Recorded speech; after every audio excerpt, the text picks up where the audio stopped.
Vamos abrir a nossa Bíblia no Evangelho de Mateus, capítulo 16, versículo 24. Mateus, capítulo 16, versículo 24. Mateus 16, 24. Diz assim a palavra do Senhor nosso Deus: Então disse Jesus a seus discípulos: Se alguém quer vir após mim, a si mesmo se negue, tome a sua cruz e siga-me. Porquanto quem quiser salvar a sua vida, perdê-la-á. E quem perder a vida por minha causa, achá-la-á. Pois que aproveitará o homem se ganhar o mundo inteiro e perder a sua alma? Ou o que dará o homem em troca da sua alma? Porque o Filho do Homem há de vir na glória de seu Pai com os seus anjos, e então retribuirá a cada um conforme as suas obras. Bem, meus prezados ouvintes, eu pretendo conversar com vocês hoje, meditar, refletir com vocês hoje, baseado neste texto da Escritura Sagrada, sobre o seguinte assunto: quando é que alguém verdadeiramente está seguindo a Cristo? O que acontece quando alguém está seguindo a Cristo? Como uma pessoa pode provar que genuinamente, que verdadeiramente está seguindo ao Senhor Jesus Cristo? Qual é a qualidade de vida que essa pessoa demonstra? Que tipo de vida ela tem demonstrado? Como é que ela vive? O que é seguir? Em outras palavras, o que é seguir a Cristo verdadeiramente? Em tempos como os nossos, nós sabemos que muitas pessoas dizem que seguem a Cristo, mas isso é uma coisa muito imprecisa. Cada vez mais os homens se conformam em dizer que seguem a Cristo ou que amam a Cristo, sem quererem de maneira mais clara determinar o que isso significa para si mesmos. Isso pode ser muito confortável, mas não é seguro.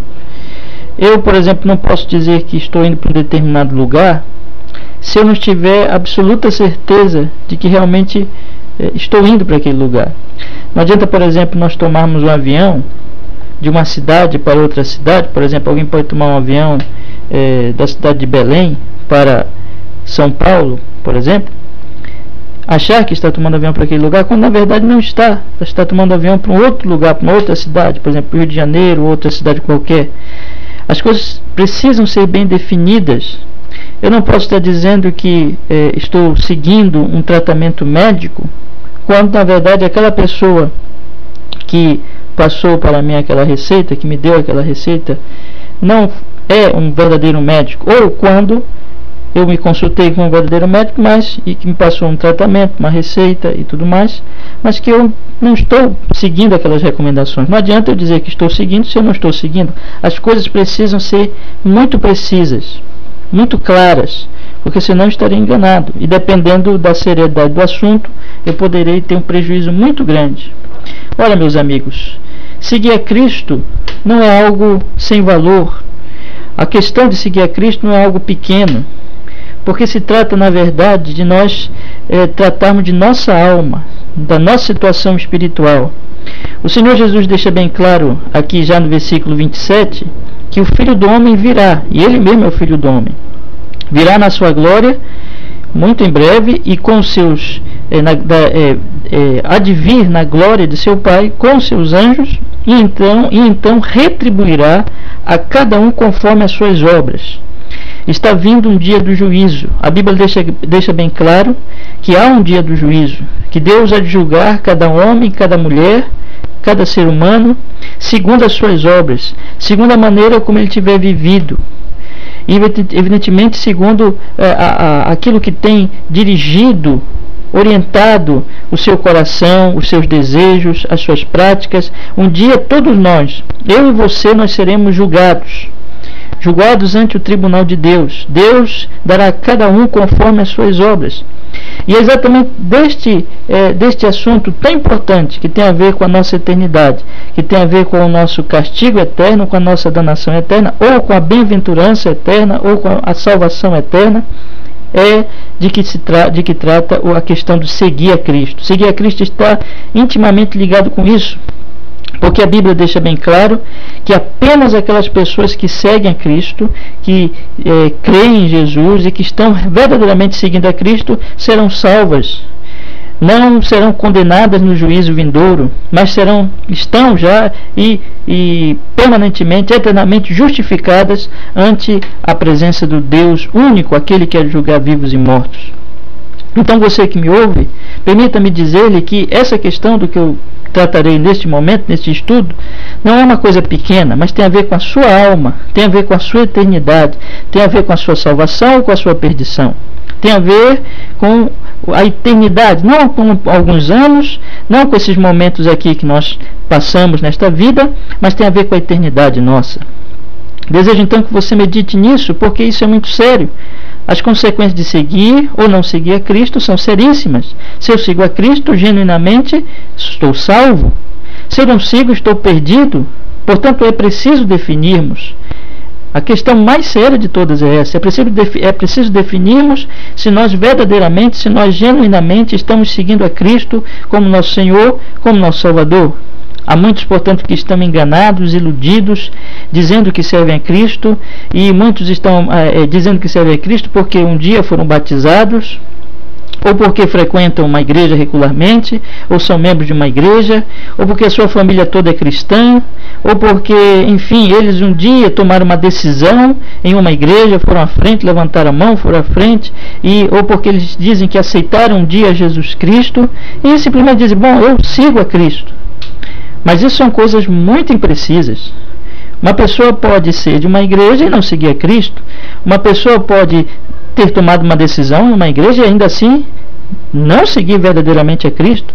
Uma pessoa pode ter sido batizada e ainda assim não seguir a Cristo. Uma pessoa pode mesmo ser membro de uma igreja e ainda assim não seguir a Cristo. Portanto, nós precisamos definir da maneira mais clara e mais precisa possível esta questão, para que não sejamos iludidos, para que não sejamos em breve assim decepcionados e cairmos em frustração profunda e terrível por estarmos eternamente condenados, por termos passado a vida toda achando que seguimos a Cristo, sem, no entanto, verdadeiramente seguimos a Cristo. Essa questão se torna ainda mais importante nos tempos atuais devido à grande fraqueza, fragilidade, imprecisão do evangelicalismo moderno.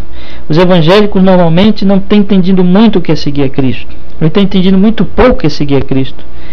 O evangelho da prosperidade, o evangelho das curas, o evangelho que trata Deus como se Deus estivesse aí sempre disponível para satisfazer todos os nossos desejos pecaminosos, é o evangelho que tem predominado, este falso evangelho é o que tem predominado nas igrejas e tem feito com que muitas pessoas achem que estão servindo a Cristo sem de forma nenhuma estarem de fato servindo a Ele. Essas pessoas estão enganadas, essas pessoas estão iludidas. E quem sabe, prezado ouvinte, você não é uma dessas pessoas. Você não está numa igreja achando que segue a Cristo, quando na verdade está correndo para a perdição eterna. Portanto, nós precisamos entender de maneira clara, de maneira sem falhas, sem erros, sem ilusões, o que é seguir a Cristo. E é sobre isso que eu pretendo tratar com vocês neste estudo, nesta mensagem, nessa reflexão, baseada neste texto. O texto que nós acabamos de ler é um texto em que o Senhor Jesus, na verdade, ensina aos seus discípulos esta verdade, este fato fundamental do que é seguir a Cristo. Quando ele diz no versículo 24, se alguém quer vir após mim, a si mesmo se negue, tome a sua cruz e siga-me. E ele estava aqui tratando deste assunto porque Pedro, o apóstolo, o discípulo de Cristo, tinha o repreendido por algumas coisas que ele havia dito. O Senhor Jesus havia declarado algumas verdades e Pedro não aceitou aquilo, repreendeu a Cristo, e Cristo então ensinou essa verdade tão importante que está a partir do versículo 24.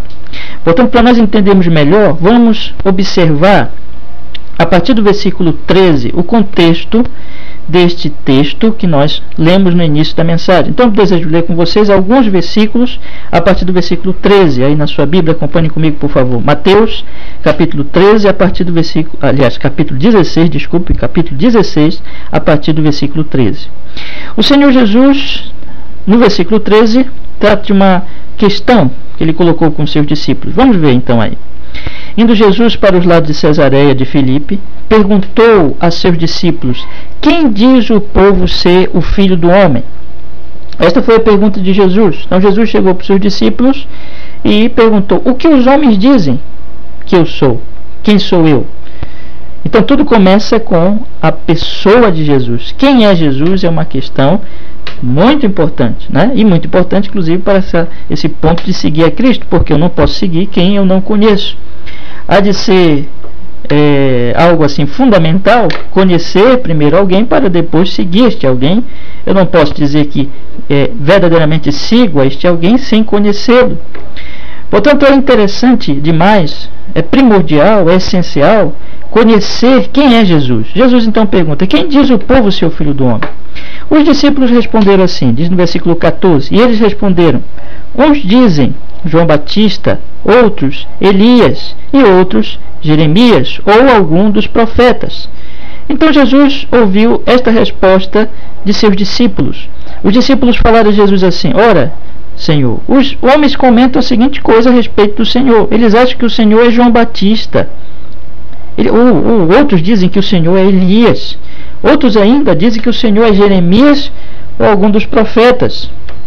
Vejam bem que estas suposições das pessoas eram todas absolutamente erradas. Jesus não era João Batista, Jesus não era Elias, Jesus não era Jeremias ou algum dos profetas, no sentido que essas pessoas aqui, evidentemente, estavam colocando, não é? Então, o que nós temos aqui são opiniões de pessoas. E nós temos que entender bem que opinião e constatação de um fato são duas coisas completamente diferentes. Opiniões todas as pessoas têm, ou pelo menos tentam, né? A maioria das pessoas tenta emitir uma opinião a respeito de um assunto, de outro assunto. Aliás, vamos colocar melhor: opinião qualquer um pode ter, né? Mesmo aquele que não consegue nada de um assunto, às vezes se acha que tem condições de dar alguma opinião. Opinião é algo muito pessoal, é algo que não quer dizer que esteja correto, e na maioria das vezes se constata que não está correto, porque a grande parte das opiniões que são dadas não tem a ver com a realidade, não são dadas baseadas em algum fato realmente, mas em meras suposições, em meras preconceitos, alguma coisa assim que a pessoa acha que é. Então existe uma diferença entre opiniões e fatos constatados, fatos realmente ali reais, que foram descobertos, foram verificados, foram constatados. Então essas pessoas estavam emitindo meras opiniões. Ou dizem João Batista, Elias, Jeremias ou algum dos profetas. Mas aí Jesus pergunta: mas vós, continuou ele, versículo 15, mas vós, continuou ele, quem dizeis que eu sou? E aí Pedro responde dessa grande maneira, gloriosa maneira, quando ele diz assim: respondeu Simão Pedro, disse: tu és o Cristo, o Filho do Deus vivo. Pedro então dá a resposta exata, clara, inequívoca, sem falhas. Pedro não está dando uma mera opinião, mas Pedro está relatando a constatação de um fato. Ele está aqui falando de alguma coisa que ele constatou, que ele conheceu, que é a realidade. Não é meramente uma opinião dele, mas aquilo que ele realmente descobriu, que ele sabe, que é uma realidade. Ele diz: tu és o Cristo, o Filho do Deus vivo. E veja a resposta do Senhor Jesus Cristo no versículo 17. Então Jesus lhe afirmou: bem-aventurado és, Simão Bar-Jonas, porque não foi carne e sangue que te revelaram, mas meu Pai que está nos céus. Observem bem, meus prezados ouvintes, que o Senhor Jesus Cristo deixa claro que aquele entendimento de Pedro não era uma mera opinião, mas era um fato real, e era algo que tinha vindo de uma revelação de Deus. O Senhor Jesus deixa claro que Pedro não chegou àquelas conclusões, não chegou ao conhecimento daquele fato por carne e sangue, ou seja, ele não chegou por alguma capacidade, por alguma potencialidade meramente humana. Não foi simplesmente por usar dos seus raciocínios, por usar das suas das suas reflexões, não foi meramente por ele usar de sua capacidade filosófica ou científica ou qualquer coisa semelhante. Não foi nada meramente humano, mas foi algo dado a ele. Veio de fora, não veio do homem. Não foi uma capacidade humana, mas veio de fora. Veio de quem? Veio do Pai, veio de Deus o Pai. Não foi carne, não foi sangue quem te revelaram, mas meu Pai que está nos céus. O Senhor Jesus Cristo deixa claro aqui que aquele conhecimento genuíno, verdadeiro, sem falhas, que Pedro tinha, era fruto de uma revelação de Deus. Pedro tinha aquele conhecimento porque Deus tinha dado aquele conhecimento a ele. Enquanto que as pessoas, as outras pessoas do povo, emitiam meras opiniões que não tinham nada a ver com a realidade, que não tinha nada a ver com aquilo que realmente Jesus era, a essência do que Jesus era. De fato, Jesus era um profeta, mas Jesus não era meramente um profeta, mas era realmente o Filho de Deus, a segunda pessoa da Trindade, o Deus encarnado.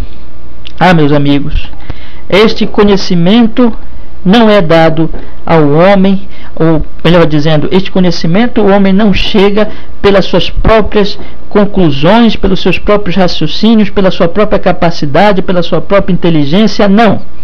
Jamais um homem vai entender realmente quem é Jesus Cristo, a não ser que Deus o Pai revele a este homem quem é Jesus. Ninguém entenderá, ninguém compreenderá, ninguém realmente conhecerá a pessoa de Cristo na sua essência, na sua realidade, no que ele realmente é, a não ser que Deus o Pai revele. Nenhum homem por si só chegou a este conhecimento. A mente humana, devido ao fato de estar escurecida, obscurecida, afetada pelas trevas do pecado, jamais consegue chegar a Deus, jamais consegue chegar a um conhecimento real de Deus. Sempre os homens, por mais que muitas vezes aí as coisas manifestem Deus, a própria criação manifesta Deus, como o apóstolo Paulo vai falar em Romanos capítulo 1, ainda assim os homens não aceitam aquela revelação por causa do pecado que é em si. Este pecado entorpece a sua mente, o seu raciocínio, e todas as suas conclusões são falsas, são meras opiniões que não têm nada a ver com a realidade. Mas quando o homem chega ao conhecimento real a respeito de quem é Jesus Cristo, a respeito de quem é Deus, ele chega a este conhecimento pelo fato de que Deus está revelando a ele por meio, evidentemente, pelo que a Escritura vai nos dizer em várias outras partes, por meio do seu Espírito Santo, da sua palavra. É quando a palavra nos é dada e o Espírito Santo nos ilumina a respeito da verdade, do ensino da palavra, é que então nós poderemos compreender quem é Deus, quem é Jesus, e através de Jesus conhecer verdadeiramente quem é Deus, porque Jesus nos revela Deus.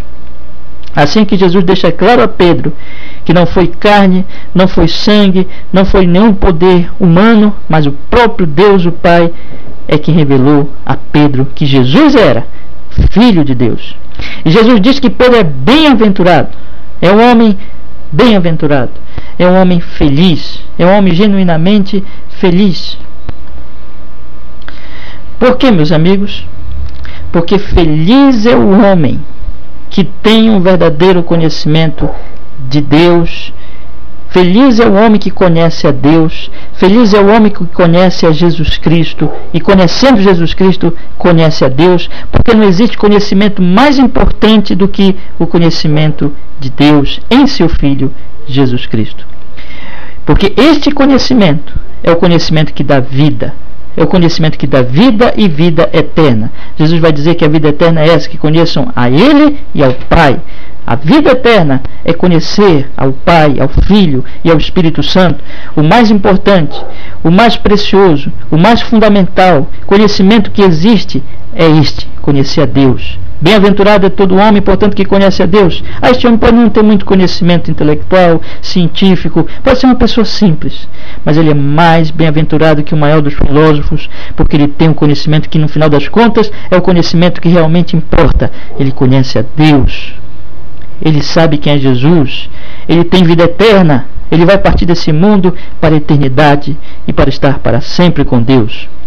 Bem-aventurado este homem, disse o Senhor Jesus, bem-aventurado és tu, Pedro, Simão, Barjonas, porque não foi carne e sangue quem te o revelaram, mas meu Pai que está nos céus. Tu és bem-aventurado por isso, porque tu és um homem agraciado, tu és um homem que recebeste esta graça da parte do Pai.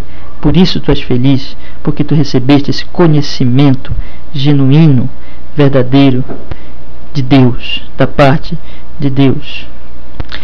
E assim, meus amigos, nós temos que o Senhor Jesus Cristo faz este elogio a Pedro, faz essa constatação desta bênção, desta felicidade que Pedro tinha recebido da parte do próprio Deus. Mas, de maneira impressionante, logo em seguida, alguns versos depois, no verso 21, o Senhor Jesus Cristo começa a relatar algumas verdades, também verdades dele, de Deus, verdades do Espírito Santo, verdade da Escritura, verdades que já estavam todas relatadas e mostradas nos textos do Antigo Testamento, mas agora Pedro não compreende, Pedro não entende, Pedro não compreende a verdade daquela palavra. No versículo 21 nos é dito: desde esse tempo começou Jesus Cristo a mostrar a seus discípulos que lhe era necessário seguir para Jerusalém e sofrer muitas coisas dos anciãos, dos principais sacerdotes e dos escribas, ser morto e ressuscitado no terceiro dia. Portanto, Jesus apresenta agora aos seus discípulos tudo o que ia acontecer com ele.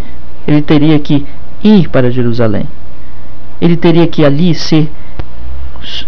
passar por terrível sofrimento, ele iria sofrer. As autoridades judaicas iriam atacá-lo, iriam maltratá-lo, iriam julgá-lo, e ele finalmente seria morto, mas ele iria ressuscitar, e ao terceiro dia. Observem, prezados ouvintes, que isso foi uma notícia terrível para todas aquelas pessoas que amavam Jesus, para aqueles discípulos que estavam com ele o tempo todo. Imagine você ouvir de alguém que você ama que essa pessoa vai morrer. Seria uma notícia terrível. E foi dessa maneira que Pedro reagiu. Nós podemos entender um pouco da reação de Pedro, apesar de foi uma reação totalmente errada, como Jesus vai mostrar logo a seguir, mas nós podemos compreender por que ele reagiu assim, né? Imagine Pedro ouvir Jesus vai dizendo a seguinte coisa: eu vou sofrer, e Pedro já fica assustado. Eu vou para Jerusalém. Ele ouve essa terrível notícia, vindo das próprias palavras de Cristo, que Jesus iria morrer. Então Pedro chama Jesus à parte e começa a reprovar o Senhor Jesus Cristo. Tem compaixão de ti, Senhor, isso de modo algum te acontecerá. Imagine então que Pedro se sentiu ali totalmente abismado, assustado. Ele não podia aceitar que o seu Senhor perecesse daquela forma. Pedro ainda não tinha um conhecimento de todo o plano de Deus, todas as implicações do plano de Deus, tudo que Jesus tinha que fazer. Nós observamos ao lermos os 4 evangelhos que estes homens tinham dificuldade estando com Jesus, mas não conseguiu compreender grande parte do plano de Deus em Cristo Jesus. Então Pedro diz: tem compaixão de ti, Senhor, isso de modo algum te acontecerá. Ele não poderia entender que Deus, o Pai, iria fazer isso com seu filho. Ele acabara de dizer que Jesus é o Filho de Deus, e nisso ele estava certo, mas agora ele tira uma conclusão de que não tem nada a ver com a própria revelação de Deus, mas é uma conclusão que vem dos seus argumentos, que vem das suas cogitações, que vem das suas próprias reflexões. Ele diz: não é possível que Deus faça isso com seu filho. Assim ele chama Jesus e começa a reprovar Jesus e diz: tem compaixão de ti, Senhor, isso de modo algum te acontecerá. Não é possível que o Pai faça isso contigo. Deus jamais vai fazer isso contigo. Não é possível. Então Pedro estava ali, amava Jesus e não queria que Jesus perecesse, e muito menos poderia entender que o Filho de Deus iria perecer daquela maneira que ele estava declarando. Mas veja a surpreendente resposta de Jesus no versículo 23. Mas Jesus, voltando-se, disse a Pedro: arreda, Satanás, tu és para mim pedra de tropeço, porque não cogita das coisas de Deus, e sim das dos homens. É interessante isso, porque voltando a lermos o versículo 17, Jesus disse: bem-aventurado é Simão Bar-Jonas, porque não foi carne e sangue quem te revelaram, mas meu Pai que está nos céus. Quando Pedro disse que Jesus era filho de Deus, Jesus o chamou de bem-aventurado. Por quê? Porque ele tinha recebido esse conhecimento genuíno, verdadeiro, mais importante de todos, da paz do próprio Deus Pai. Deus Pai, ele era bem-aventurado porque ele tinha esse conhecimento e tinha recebido esse conhecimento de Deus o Pai. Jesus deixou claro ali que ele não tinha esse conhecimento de si mesmo, que não foi carne e sangue quem o revelou, mas Deus o Pai. Mas agora Jesus não elogia Pedro, não chama de bem-aventurado, mas Jesus repreende a Satanás. Observe, arreda Satanás. Jesus percebe que por trás daquelas palavras de Pedro, por trás daquela argumentação toda de Pedro, por trás daquele raciocínio de Pedro, estava o seu inimigo, estava o diabo, Satanás. Jesus diz: tu és para mim pedra de tropeço. O Senhor Jesus Cristo estava indo para Jerusalém. Vejam bem que ele diz no versículo 21: desde esse tempo começou Jesus Cristo a mostrar aos seus discípulos que lhe era necessário seguir para Jerusalém e sofrer muitas coisas dos anciãos, dos principais sacerdotes e dos escribas, ser morto e ressuscitado no terceiro dia. Observem que ele estava dizendo, que o Senhor Jesus estava falando: eu tenho que ir para Jerusalém. Mas o que ia acontecer em Jerusalém? Imagine os discípulos ouvindo isso. Jerusalém seria o lugar que Jesus deveria ir, mas para quê? Para sofrer e para morrer. Ele tinha que se sacrificar. E se sacrificar por quê? Por causa dos pecados do seu povo. Ele tinha que morrer por quem? Por qual motivo e por quem? Ele tinha que morrer por causa dos pecados do seu povo. E Jesus diz no versículo 23 que Satanás é para ele uma pedra de tropeço, ou seja, ele estava no caminho do sacrifício. Ele tinha que trilhar aquele caminho terrível do sacrifício, da morte pelo seu povo. Ele tinha que levar sobre si a ira de Deus pelos pecados do seu povo. E ele diz que Satanás era pedra de tropeço para ele. Em outras palavras, Jesus era como aquela pedra que poderia fazê-lo aliás, Satanás era para Jesus como aquela pedra que estava tentando fazer o Senhor Jesus tropeçar nessa caminhada, ou seja, não chegar no alvo, não cumprir, não prosseguir naquele caminho que Jesus tinha que prosseguir.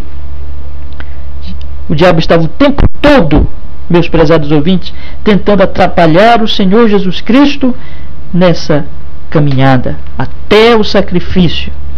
Olha, nós observamos que o diabo havia feito isso lá em Mateus capítulo 4.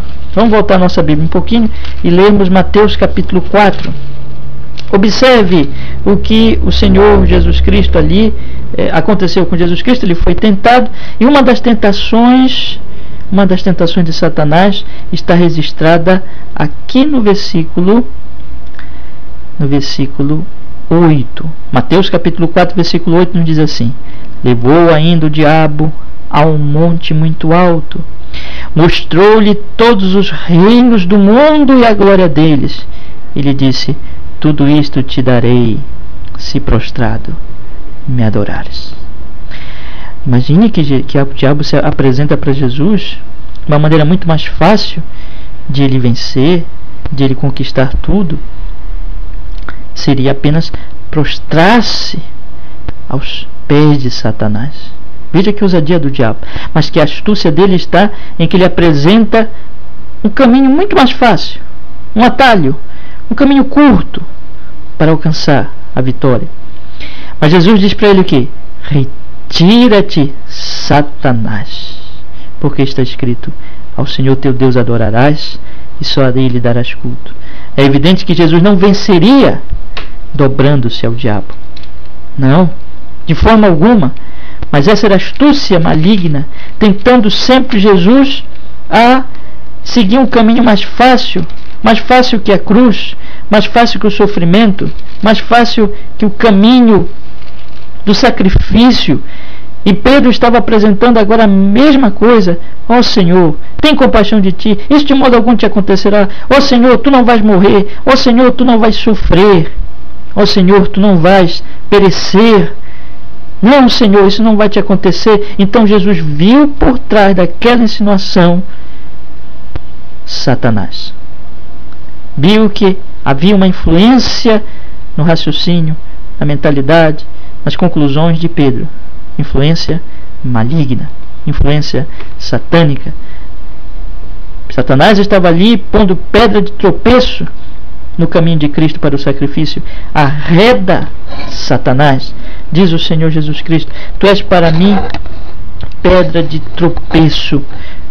Tu és para mim pedra de tropeço. Há uma coisa Jesus deixa claro aqui, observem. Ele não somente diz que o diabo, mostra que o diabo estava ali procurando ali colocar um atrapalho no caminho de Cristo, mas Jesus diz também que Satanás cogita das coisas, não das coisas de Deus, e sim das dos homens, meus amigos. Observe que coisa impressionante. Jesus está dizendo aqui que o diabo, ele raciocina, ele pensa, ele reflete a respeito das coisas, não de acordo com Deus. Não. O diabo não pensa como Deus pensa. O diabo não reflete.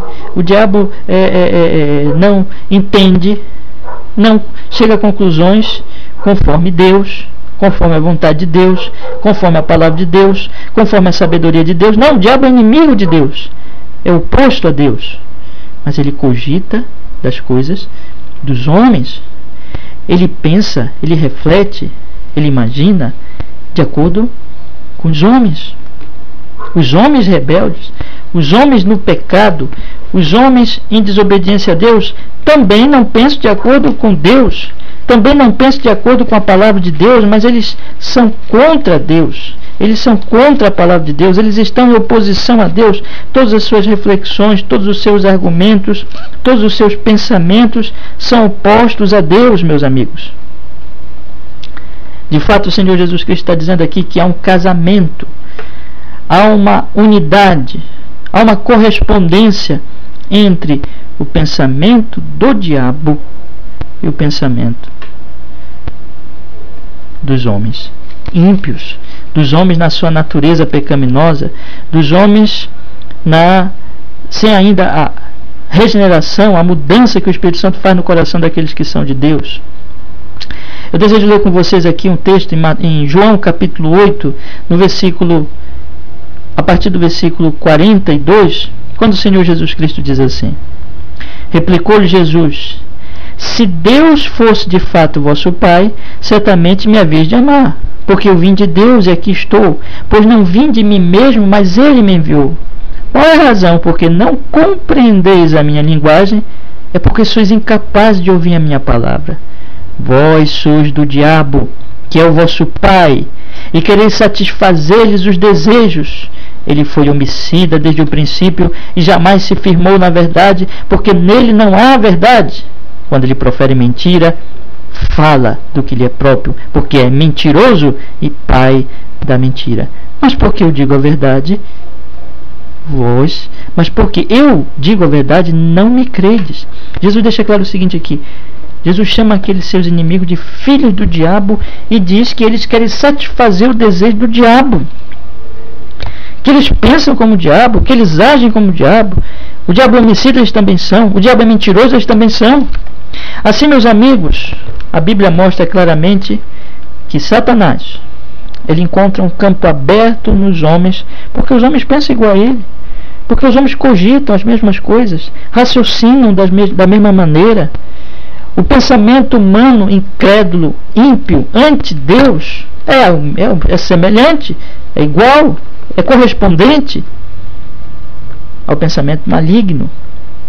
Portanto, o Senhor Jesus está dizendo aqui: que o diabo, os pensamentos, as reflexões malignas, as ideias malignas são correspondentes com as ideias dos homens. Não cogitas das coisas de Deus, e sim das dos homens. Isso é uma coisa muito importante nós refletirmos. Porque observe bem, o homem sem Deus, sem a palavra, sem o Espírito Santo, sem a graça de Deus, sem a revelação de Deus, ele pensa como o diabo pensa. O raciocínio dele é um campo aberto para as insinuações, para as ideias, para as tentações da parte do maligno, porque ele se agrada do que o maligno se agrada. Ele ama o que o maligno ama. Ambos estão rebelados contra Deus. A natureza humana é rebelde. Rebelde contra Deus, rebelde contra a palavra de Deus. Jesus diz: cogita das coisas dos homens. Há um casamento aqui, meus amigos. E este casamento, ele se reflete da seguinte maneira. Veja bem que Pedro, ele estava ali, e é isso que Jesus está dizendo, pensando conforme Satanás, não pensando conforme Deus. Enquanto que no versículo 17, Jesus diz que Pedro tinha recebido uma revelação do Pai, por isso ele via, ele compreendeu, ele constatou que Jesus é o Filho de Deus. Aqui no versículo 23, Jesus diz que Pedro estava sob a influência de Satanás. Significa que Pedro estava obscurecido pelos pensamentos, pelas ideias malignas. E a própria ideia de Pedro correspondia a isso. Há um casamento aqui. A natureza pecaminosa de Pedro, junto com as suas praticando, operando, melhor dizendo, as suas reflexões, estava correspondendo a Satanás. É assim que as coisas acontecem.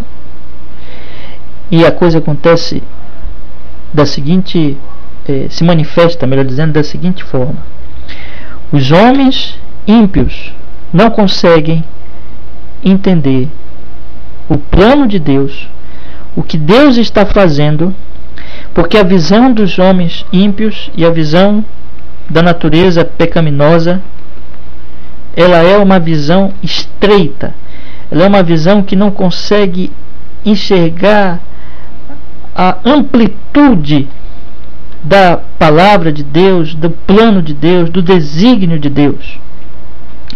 Observe que Pedro não estava compreendendo o que Jesus estava falando, porque Pedro estava raciocinando conforme a natureza pecaminosa, conforme os homens na sua natureza pecaminosa. Ou seja, como é que os homens raciocinam? Os homens não pensam na eternidade. Os homens não pensam no porvir. Os homens têm uma visão mesquinha da vida.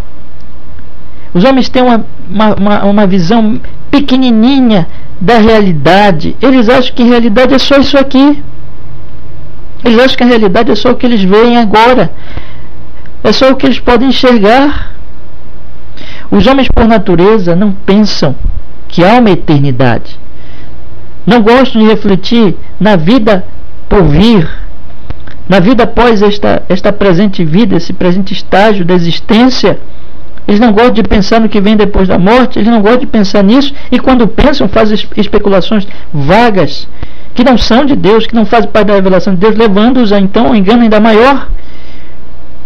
Então, em geral, eles pensam só no agora, mas quando pensam na eternidade, fazem raciocínios enganosos, segundo a sua própria opinião, segundo a carne, segundo o sangue, não chegando à realidade. Portanto, eles estão sempre enganados.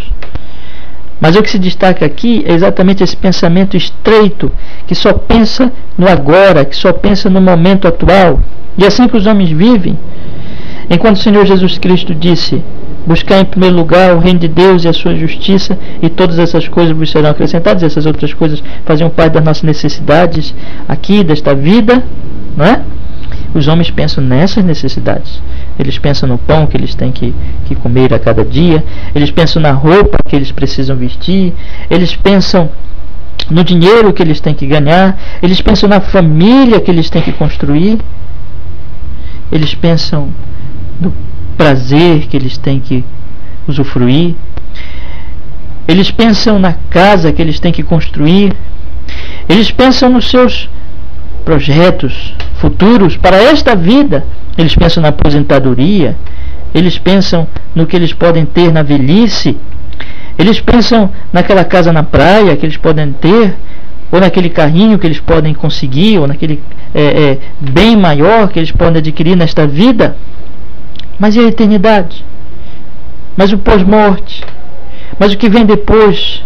Mas a questão do céu, do inferno, da salvação eterna, do juízo vindouro, a questão do pecado, da minha situação diante de Deus, da minha situação de culpa, da minha situação de pecaminosidade, da minha imundice espiritual, da minha morte espiritual, do dia que eu terei que prestar contas a Deus sobre todas essas coisas, todos esses fatos. Os homens não pensam nisso, os homens não param sequer um minuto, muitas vezes por toda a sua vida, por toda a sua existência, para pensarem nisso. No entanto, essas são as coisas mais importantes. No entanto, a eternidade é maior e é mais importante que 70 anos, que 80 anos, que 100 anos. Mas os homens não pensam nessas realidades mais importantes. Eles pensam no agora. E Pedro estava raciocinando assim, Pedro estava raciocinando dessa maneira mesquinha, pequenininha. Então ele só viu o Senhor Jesus Cristo dizer: eu vou para Jerusalém sofrer. E ele sofreu quando ouviu Jesus dizer isso. Depois Jesus disse: eu vou para morrer, para ser morto. Então ele não aguentou, porque ele estava com essa visão apenas desta vida, desta existência. Ele via Jesus como um libertador apenas no sentido desta vida. Em geral, os que estavam próximos de Jesus viam Jesus apenas como um libertador político, como um Messias político, meramente isso. Eles esperavam uma libertação política, enquanto que a pior escravidão era o pecado. Eles não conseguiam ver, não conseguiam entender isso. Eles olhavam para Jesus. Como uma vez eles quiseram fazer Jesus rei após a multiplicação dos pães e os peixes, e Jesus não aceitou. Os homens têm essa visão mesquinha, pequenininha, mundana. Os homens veem assim. E quem faz isso, o que faz isso é a cegueira do pecado. E esta cogitação dos homens, é assim que os homens cogitam. E Satanás está aí também, porque Satanás leva os homens a pensarem só nesta vida. Satanás leva os homens a olhar apenas para as realidades pequenininhas da presente vida. Satanás leva os homens a pensar apenas no carro que eles têm que conseguir, na casa, e faz tudo para que eles esqueçam da sua alma eterna. Faz tudo para que eles esqueçam da realidade espiritual mais importante. É assim que o diabo faz. É assim que ele opera, é assim que ele atua. Oh, meus amigos, que coisa terrível é isso. Que eis que os homens e o diabo estão juntos nesse engano. O diabo é o pai da mentira e mente e manipula os homens. Faz assim, no estalar de dedos, e os homens o seguem como cachorrinho, porque o diabo quer apenas iludi-los com esta vida, e eles querem ficar iludidos com esta vida presente, mesquinha, sem pensar na eternidade. Mas Jesus diz: arreda, Satanás, tu não tens nada a ver com Deus. Oh, meus amigos, porque qual é o pensamento de Deus? O pensamento de Deus é amplo. E quem recebe a revelação de Deus entende que a vida não é só isto aqui, que a vida não é só o carro, que a vida não é só a roupa, que a vida não é só o cabelo, que a vida não é só o corpo, que a vida não é a casa. A vida é eterna. Eternidade, comunhão com Deus. Jesus conseguia ver. Ele é Deus, Deus, o Filho encarnado. Ele sabia e ele via tudo amplamente.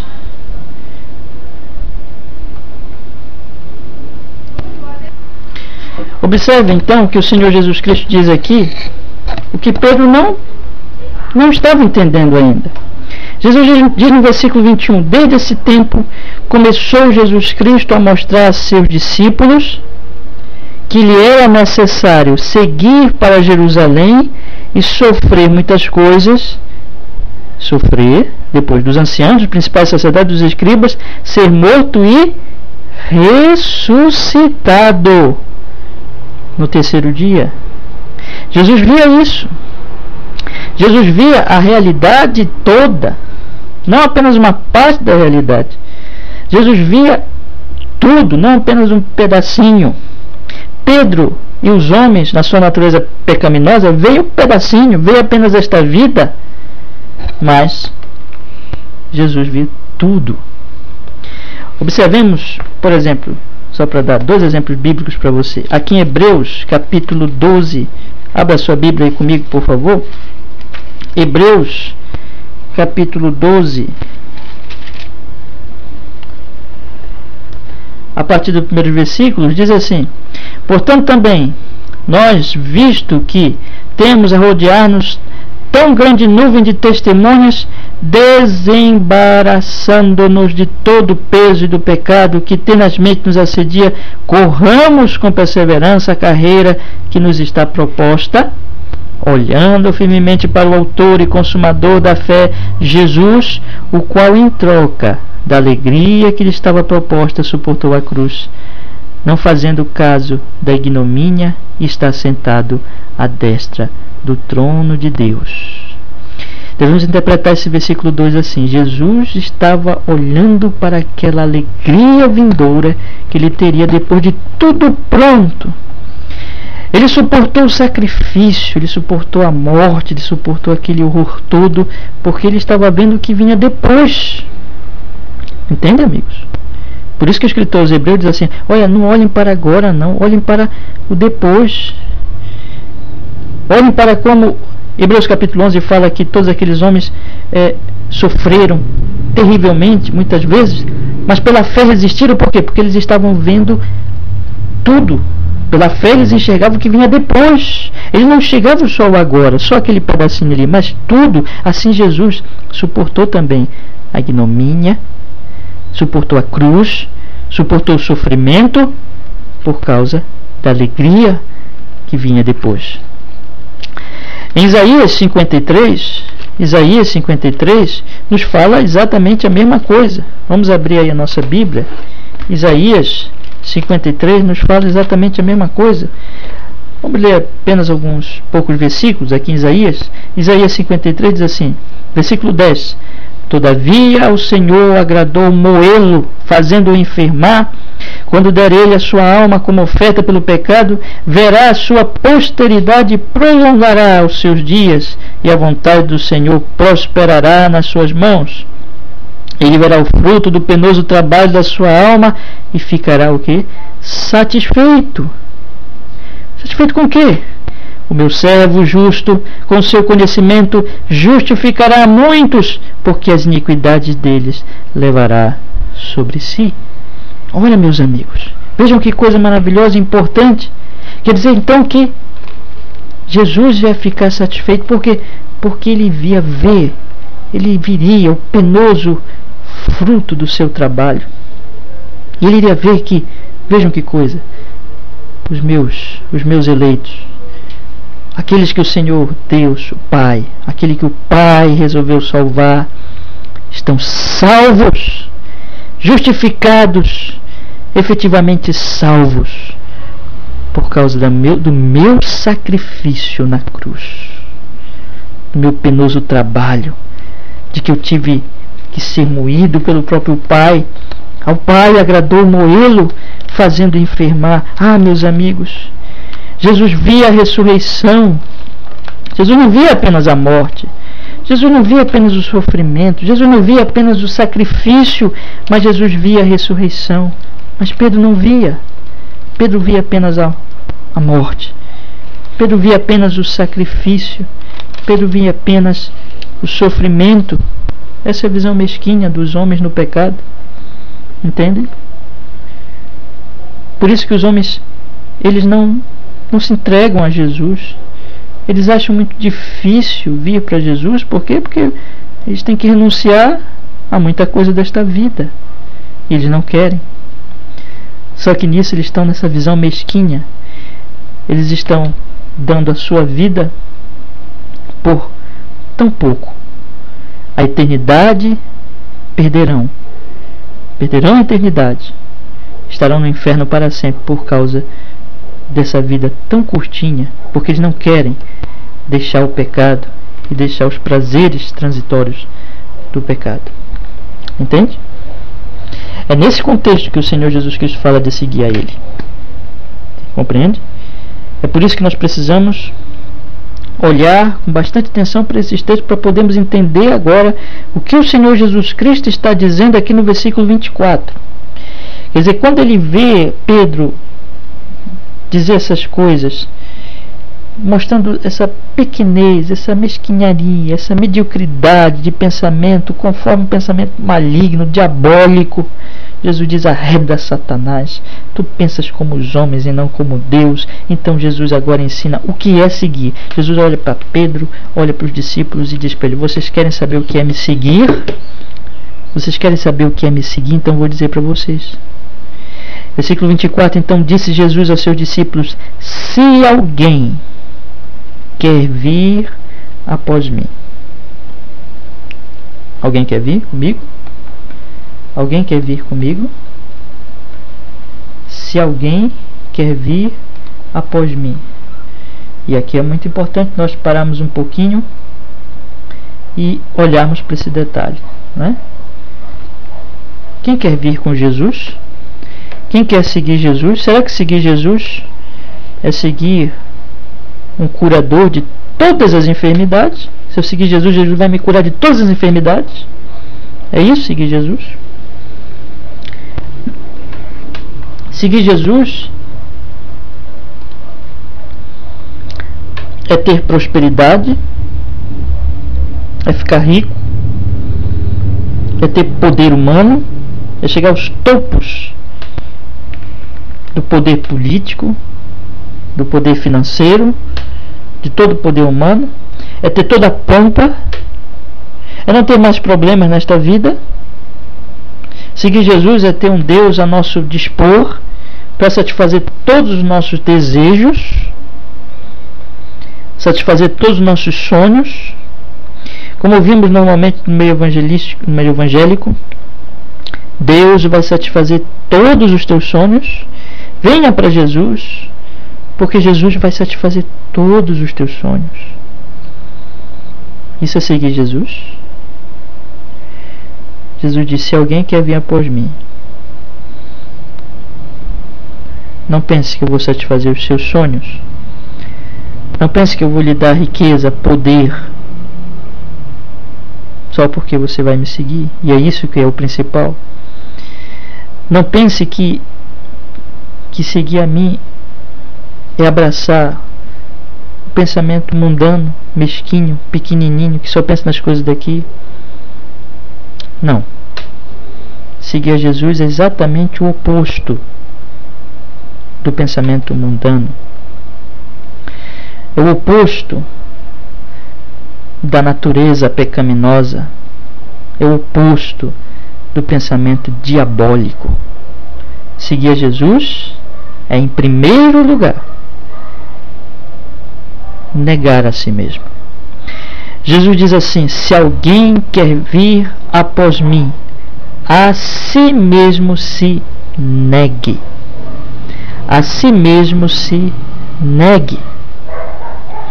E o que é que ele está falando? Do que Jesus está falando quando ele diz negar a si mesmo? Do que ele está falando aqui? Ora, meus amigos, Jesus está falando que é para se negar exatamente aquela atitude de Pedro. Qual é a atitude de Pedro? É uma atitude de acordo com a natureza pecaminosa. Quantos cristãos muitas vezes dizem hoje: Deus vai te dar todos os teus sonhos? Bom, isso é antibíblico. Por quê? Porque de onde vêm meus sonhos? De onde vêm as coisas que realmente eu desejo por mim mesmo? de minha natureza pecaminosa. O que a minha natureza pecaminosa deseja é morte, pecado e morte. Pecado e morte. O salário do pecado é a morte. Não. Nisso é a morte. Nisso está a morte. Mas Jesus me chama para segui-lo, em que eu vou ter que negar isso. Eu vou ter que negar a mentalidade carnal de Pedro, mentalidade mesquinha, mentalidade que só pensa no aqui, no agora, que deseja as coisas imediatamente, que deseja o pecado, que deseja a satisfação das necessidades imediatas, do prazer imediato, que deseja no final pecado, natureza pecaminosa que produz pecado. Então Jesus diz: você quer me seguir? Negue a si mesmo. Seguir a Cristo é negar os inimigos de Deus. Você não pode seguir a Cristo e amar a natureza pecaminosa e satisfazer a natureza pecaminosa, porque seguir a Cristo envolve o quê? Envolve uma meia volta, conversão, arrependimento. Envolve olhar para Cristo como o único Salvador, entendendo o que é o pecado, entendendo que o pecado é algo terrível, é uma afronta a Deus. Observe que Jesus diz: não cogita das coisas de Deus, mas dos homens. Pedro estava agindo como o diabo. O diabo é anti-Deus. O diabo é contra Deus. Pedro estava anti-Deus, contra Deus. E de acordo com quem? Com Satanás. Portanto, é necessário que os homens encarem que o pecado é rebelião contra Deus, é uma ofensa a Deus, é uma afronta a Deus, é estar em guerra contra Deus, é não amar a Deus, é odiar a Deus, é não querer a sua glória, é não querer a sua vontade, é desprezar a Deus. Ah, não, seguir a Cristo não pode ser isso. Eu não posso seguir a Cristo e seguir ao diabo ao mesmo tempo. Eu não posso seguir a Cristo e viver em pecado ao mesmo tempo. Eu não posso seguir a Cristo e viver em oposição a Deus. Eu preciso reconhecer a malignidade do pecado, a coisa terrível do pecado, exatamente porque é anti-Deus, e preciso me arrepender profundamente. Eu preciso ver a minha culpa por causa disso. Eu preciso reconhecer a minha culpa e preciso olhar para Jesus como um único sacrifício capaz de me purificar. Aquele que teria que morrer e que morreu para pagar a dívida dos pecadores. Ele estava ali naquela cruz, morrendo por pecadores. E eu tenho que olhar para Jesus agora, reconhecer a minha pecaminosidade, reconhecer a minha rebelião e reconhecer que Jesus Cristo, Ele é o único que pode me salvar, que pode resolver esse meu problema, que pode pagar dívida pelos meus pecados. Eu tenho que olhar para Ele com fé, eu tenho que confiar nele, eu tenho que crer nele como o único Salvador do maior mal que existe em mim, que não é a doença, que não é a pobreza, que não é um problema familiar, mas é o que está por trás e a raiz de todas essas coisas, que é o pecado. Anti-Deus. Eu sou anti-Deus. Eu tenho vivido anti-Deus, em rebelião a Deus. Sou culpado. Sou merecedor da condenação. Deus está irado comigo. Mas eis que Cristo Jesus é o meu Salvador, o Redentor, o que pagou o preço pelos meus pecados. Eu devo confiar nele, eu devo depositar minha fé nele, e devo hoje odiar o pecado. Eu devo agora negar e odiar e não suportar e não querer mais essa vida. Portanto, eu tenho que negar a minha própria natureza pecaminosa. Eu tenho que dar meia volta, converter-me. Eu tenho que voltar-me para Deus e virar as costas para o pecado. E a partir de agora eu tenho que seguir a Cristo. E isso é seguir a Cristo. Ou seja, se inicia com essa, digamos assim, negação inicial de mim mesmo, em que eu me arrependo, em que eu odeio meu próprio coração mau, em que eu clamo misericórdia, em que eu agora passo a entender e passo a amar a Deus e a sua vontade, e querer a sua vontade, não mais o pecado. Então eu nego a mim mesmo. E viver assim, e viver negando a si mesmo. Porque enquanto estivermos nessa vida, eis que essa natureza pecaminosa ainda está ali, e ela vai exigir satisfação, ela vai clamar por satisfação, ela vai apelar àquelas práticas imundas de antes. Mas eis que agora eu tenho que a cada dia matar esta natureza pecaminosa, negar a mim mesmo. E se eu sou de Jesus, eu consigo isso, porque o Espírito Santo de Deus está em mim.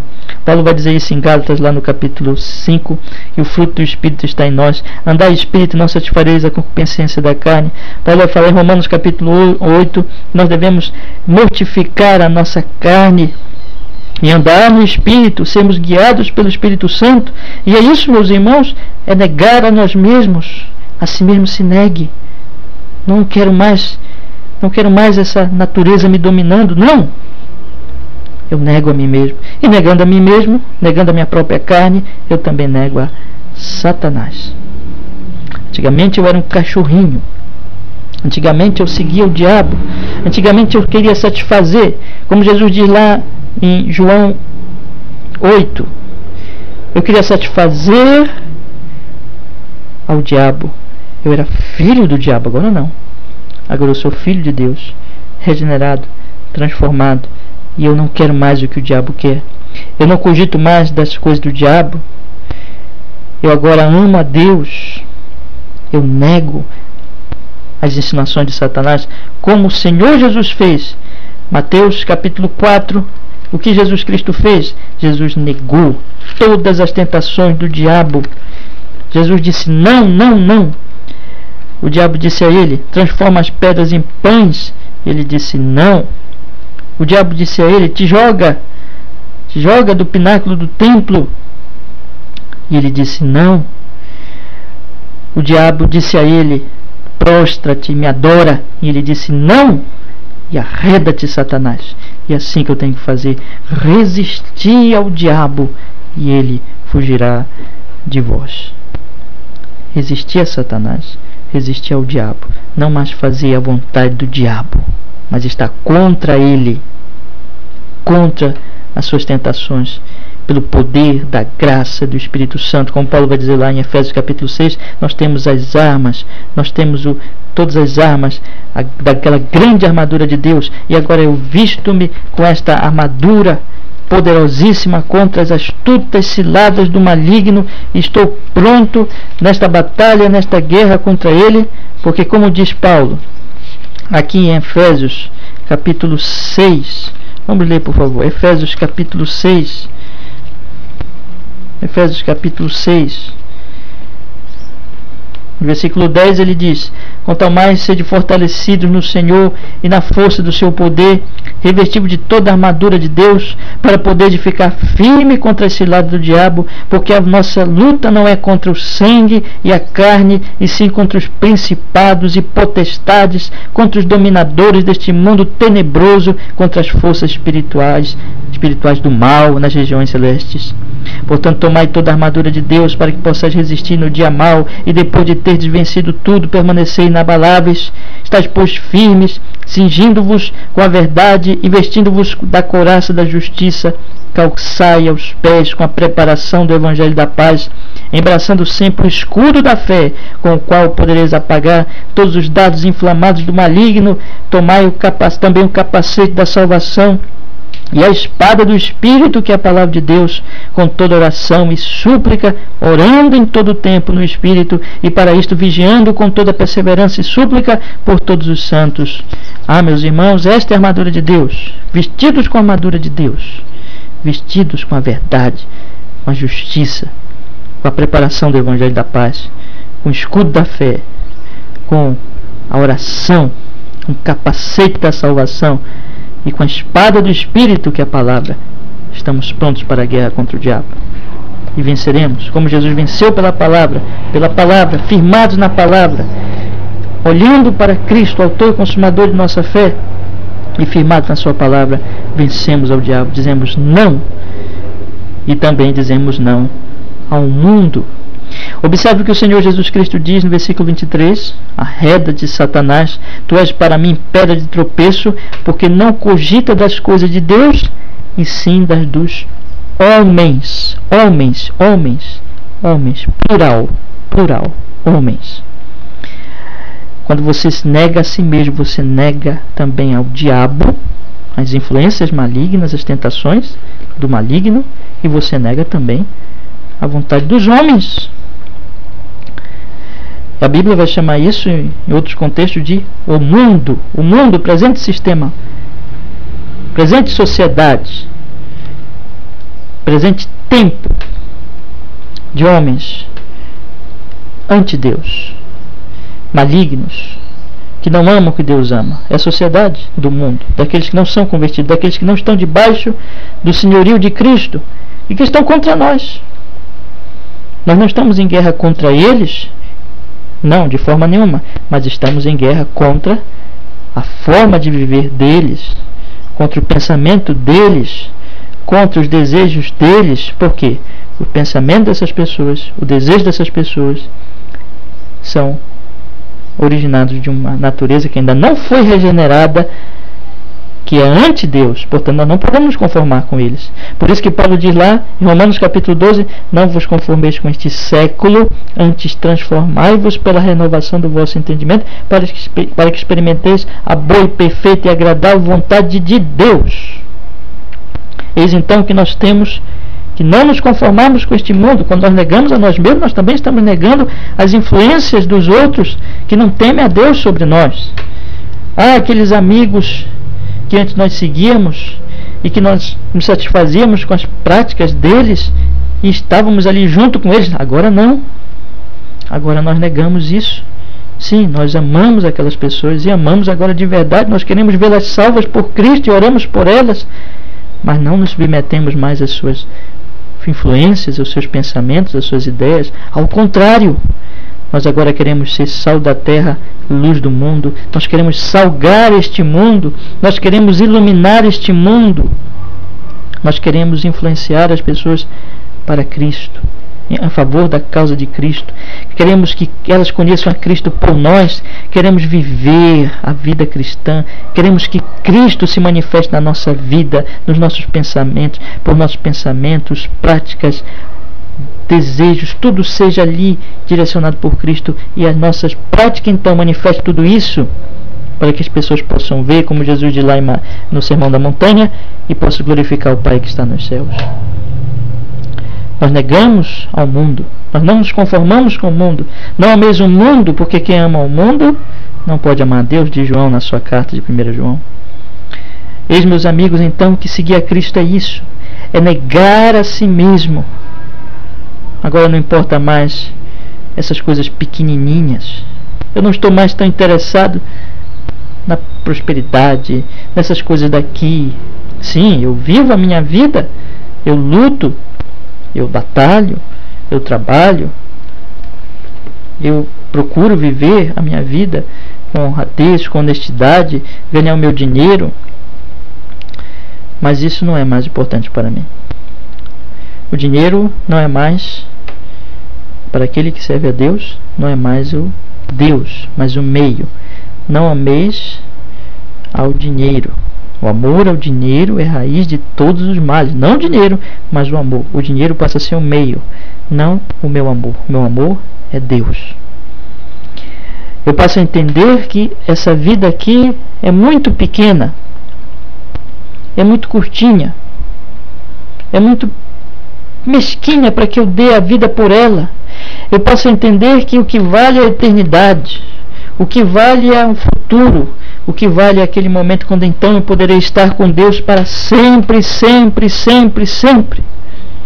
Eu posso entender que o carro não é mais importante, que a casa não é mais importante, que a vida presente não é mais importante, mas Cristo é o mais importante. eu passo a entender que Deus é o mais importante e a eternidade com Ele é o mais importante, que a vida eterna, que é estar com Ele, é o mais importante. Portanto, eu tomo a minha cruz, e é isso que Jesus está dizendo para Pedro, e é isso que Jesus está dizendo para nós. Siga-me, seguir-me é isso, negar a si mesmo e tomar cruz. Siga-me. O que Jesus está falando aqui? Jesus estava seguindo para onde, meus amigos? Jesus estava seguindo para Jerusalém. Para quê? Para sofrer, para ser morto, para ser sacrificado. E Jesus agora está dizendo para os seus discípulos, e Jesus está dizendo para nós: olhem, vocês querem me seguir? Pois para onde eu estou indo? Eu estou indo para Jerusalém. Eu estou indo morrer. Eu estou indo sofrer. Então venham comigo e estejam dispostos a seguir comigo para o sofrimento. Vocês entendem? Vocês compreendem que para me seguir tem que estar disposto até a morrer por mim? Vocês compreendem isso de Jesus? A seguir no meu trilho, a seguir na minha caminhada, a estar comigo disposto a chegar até a cruz? Vocês compreendem isso? Eis que Jesus apresenta para nós este caminho, caminho da cruz. Que Jesus está dizendo assim: você está disposto a me seguir e até morrer por mim? A perder tudo por mim, se for preciso? Você valoriza mais a sua vida do que a mim? Então não é digno de mim. Você valoriza mais o seu carro do que a mim? Você valoriza mais o seu dinheiro do que a mim? Você valoriza mais a sua família do que a mim? Você valoriza mais a opinião dos seus amigos do que a mim? Ou você está disposto a me seguir até a morte? Mas está até pronto para morrer, se for preciso, por mim. Ouçam, vocês que não querem perder nada por causa de mim. Ouçam bem, Jesus diz no verso 25: porquanto quem quiser salvar a sua vida, perdê-la-á. Ouçam vocês que não se entregam para mim, que não querem largar uma posição, não querem perder um dinheiro, uma vantagem, um prazer ilícito por causa de mim, que querem todo o poder que vocês puderem adquirir nesta vida, que querem todo o dinheiro que vocês puderem conseguir nesta vida, todo o prazer, que querem que os homens aplaudam vocês, que querem o apoio de um homem, do mundo, da sociedade para vocês. Ouçam, vocês podem conseguir tudo isso, Jesus diz. Vocês podem conseguir o dinheiro, vocês podem conseguir o poder, vocês podem conseguir tudo isso deste mundo, mas vocês estão perdendo a vida. Se vocês querem salvar esta vida, vocês vão perdê-la. Por quê? Porque vai chegar o fim. E o que você tem para o outro lado, meu amigo? Você pode ter muito dinheiro, muito poder, o que tiver, mas se você não tem Jesus, quando você morrer, você vai para o inferno, vai se perder, e você é o mais miserável dos homens, tendo poder, riqueza, dinheiro, o que for. Quem quiser salvar a sua vida, perdê-la-á. Mas quem, diz Jesus, perder a vida por minha causa, achá-la-á. Se você estiver disposto até perder tudo, perder poder, perder dinheiro, perder influência, perder apoios, perder prazeres, perder o que for, por causa de Jesus, você vai perder esta vida. É um sacrifício, é uma negação, é uma cruz. Aí você vai achar a vida verdadeira, porque a vida verdadeira não é isso aqui. Jesus disse no versículo 26, porque o que aproveitará o homem ganhar o mundo inteiro e perder a sua alma? Ele diz: o que adianta vocês, vocês que estão passando dias, minutos, horas, dias, meses, anos, acumulando, lutando para acumular riquezas, ou satisfazendo-se nos seus desejos carnais e pecaminosos, ou querendo agradar ao mundo, fazer a vontade do mundo, ter muitos amigos e ter o apoio deles e seguir com eles nesse caminho de perdição? O que adianta vocês que estão querendo agradar a sua própria natureza pecaminosa e fazer tudo o que ela deseja? O que adianta vocês? Vocês podem até ganhar o mundo inteiro, vocês podem até conseguir muito poder, vocês podem conseguir prestígio, vocês podem conseguir até o poder econômico maior do seu país, Ou vocês podem conseguir todos os desejos e prazeres que vocês imaginam. Vocês podem conseguir todo o apoio humano que vocês possam obter. Podem conseguir o que quiserem. Mas vocês vão perder a alma de vocês. Que aproveita o homem então ganhar qualquer coisa, ganhar até o mundo inteiro, Jesus diz, mas perder a alma? O que você acha da pessoa que está hoje no inferno, perdida para a eternidade? O que você acha que ela está pensando lá, meu prezado ouvinte? Ela que viveu uma vida aqui para este mundo, que ganhou muitas coisas aqui, conseguiu muito aqui, ganhou o seu mundo aqui, mas agora está lá na miséria, eternamente perdida, em horror eterno. Que adianta? O que você acha que essa pessoa pensa?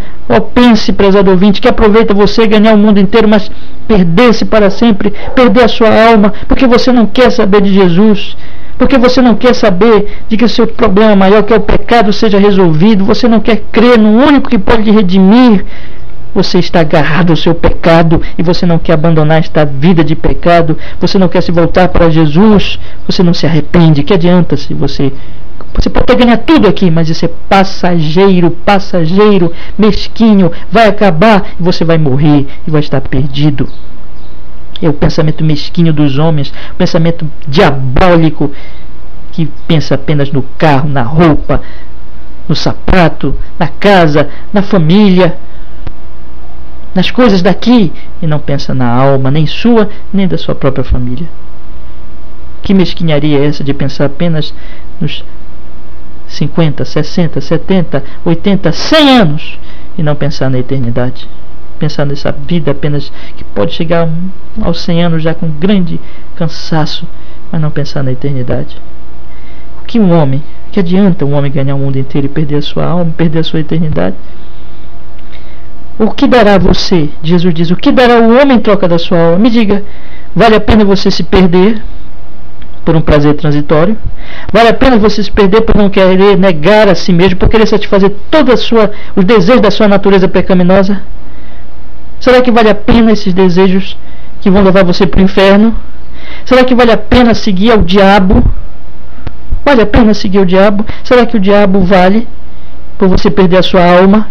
As suas insinuações, as suas tentações, a sua direção maligna, as suas mentiras, os seus homicídios, vale a pena isso? O diabo que é homicida, que é mentiroso, vale a pena ele lhe conduzir por esse caminho? Vale a pena isso? É uma troca sábia você abraçar a vontade do diabo e perder a sua alma? Vale a pena você ter o apoio de todos os seus amigos, de todo mundo, e o mundo todo aplaudir a você e você perder a sua alma? Será que o aplauso do mundo todo vale você perder a sua alma? O que dará o homem em troca da sua alma? Jesus pergunta. Vale isso, prezado ouvinte? Porque saiba que muito em breve o Senhor Jesus virá. E diz o verso 27 que o Filho do Homem há de vir na glória. Pode ser que ele venha hoje, pode ser que ele venha daqui a 100 anos, pode ser que ele venha daqui a 1000 anos, nós sabemos, mas ele virá. Virá na glória do seu Pai. Ele não vai vir mais, ele não virá mais para ser morto, para ser crucificado. Não, ele ressuscitou. Ele está agora à destra de Deus, e lá ele está, neste momento que você está me ouvindo, à direita de Deus, como o único mediador entre Deus e os homens, como aquele que está lá, o único advogado, através do qual você pode chegar a Deus hoje em arrependimento, clamando a sua graça, clamando pela sua misericórdia, pedindo perdão, arrependido, pedindo que ele lhe lave com o sangue que ele derramou naquela cruz. Agora ele está lá. Você pode ir a ele hoje. Vá a ele, vá com fé, creia nele, arrependa-se. Mas eis que um dia ele virá, e não virá mais como Redentor, como Salvador. Não, ele virá como juiz. O Filho do Homem há de vir na glória do Pai com seus anjos, e então retribuirá a cada um conforme as suas obras. Ele dará a cada um conforme as suas obras, aqueles que o amaram, aqueles que se arrependeram dos seus pecados, aqueles que se negaram a si mesmos, aqueles que se arrependeram e creram nele, confiaram nele como único Salvador e deixaram o mundo de pecado, deixaram o diabo, deixaram a sua própria natureza pecaminosa, negaram a si mesmos e se lançaram sobre ele de corpo, alma, todo o seu ser. Esses serão salvos, porque ele é o advogado destes, porque ele veio para salvar estes. Mas aqueles que amaram ao mundo, aqueles que não negaram a si mesmos, aqueles que satisfizeram todos os prazeres da sua natureza pecaminosa, todos os desejos da sua natureza pecaminosa, aqueles que seguiram a Satanás nas suas cogitações loucas, esses vão se perder para sempre e serão lançados no inferno para toda a eternidade. Oh, meu amigo, será que isso vale a pena? Que aproveita você viver esta vida sem Jesus e perder a sua alma? O que você vai dar em troca da sua alma? Jesus pergunta para você. Volte-se para Jesus. Confie em Jesus hoje como seu Salvador, porque Ele morreu na cruz para salvar pecadores como você. Confie nele e arrependa-se. Faça uma meia volta e siga Jesus. Porque seguir a Jesus é isso. Seguir a Jesus é negar a si mesmo. Não, eu não quero mais a minha vontade. Eu não quero mais a minha vontade nos meus sonhos, porque meus sonhos são originados, minha vontade e meus sonhos originaram-se numa natureza anti-Deus. E eu nego essa natureza. Eu não quero mais nada com essa natureza. Eu nego o diabo. Eu nego o mundo. E agora eu quero seguir apenas a vontade do meu Senhor Jesus Cristo e segui-lo sempre, e se for preciso morrer por ele, eu morro, eu já levo a minha cruz e eu vou segui-lo.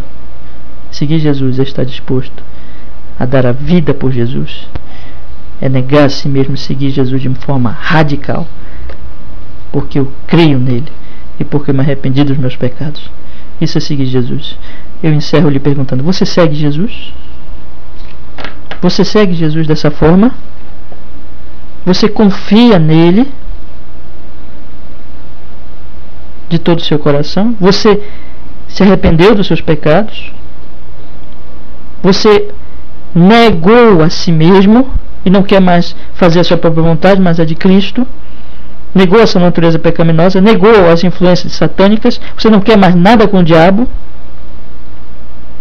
Você não quer mais nada com o princípio mundano? Você não quer mais viver de acordo com o mundo, ser um mundano, mas você quer agora ser uma pessoa de Deus? Você está seguindo Jesus? Reflita, pense, se não, venha para Jesus, siga de verdade, creia nele, arrependa-se e confie no Senhor Jesus e siga. Então você estará no seu caminho certo, o caminho de Deus, o caminho de Jesus, o caminho da cruz, o caminho da redenção, o caminho da salvação. Que Deus abençoe você e você venha para Jesus em fé.